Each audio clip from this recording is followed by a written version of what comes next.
ከእግራችን ስር ምን እንዳላስቡ ያውቃሉ? አፈር፣ ድንጋይ ወይስ የውሃ ቧንቧዎች? ምናልባት መልሱ ከዚህ በላይ ሊሆን ይችላል።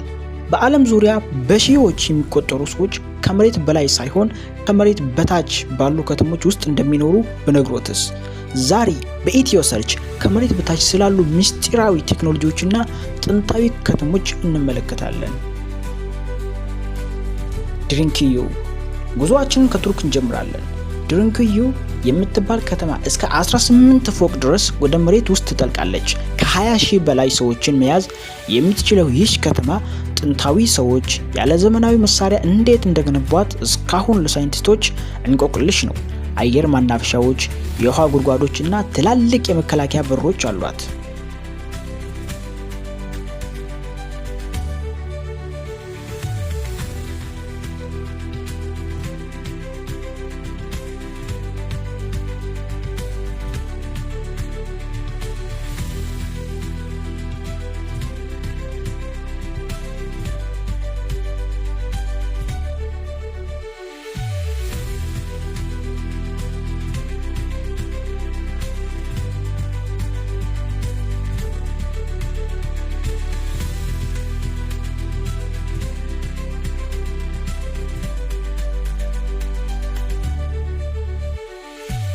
ኩበር ፔዲ።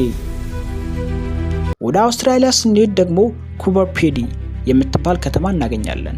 እዚህ ቦታ ያለው ሙቀት ከመጠን በላይ ስለሆነ ነዋሪዎቹ ቤታቸውን፣ ቤተክርስቲያናቸውንና ሆቴላቸውን ሳይቀር ከመሬት በታች ነው የገነቡት።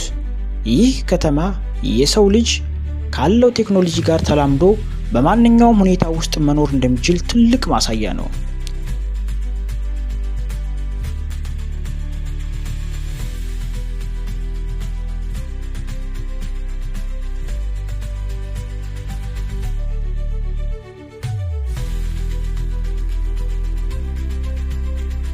አሁን ደግሞ ወደ ዘመኑ እንመለስ። በቅርብ ጊዜ የዓለማችን ቢሊዮነሮች ከመሬት በታች ግዙፍ ባንከሮችን እየገነቡ እንደሆነ ይነገራል። እነዚህ ግንባታዎች ራሳቸውን የቻሉ የቴክኖሎጂ ኃይል፣ የምግብ ማምረቻ እና የውሃ ማጣሪያ ቴክኖሎጂዎችን የያዙ ናቸው። ጥያቄ ግን ምን ስጋት ስላለ ነው? ሶስተኛው የዓለም ጦርነት ወይስ የተፈጥሮ አደጋ? መልሱን ኮሜንት ላይ አጋሩኝ።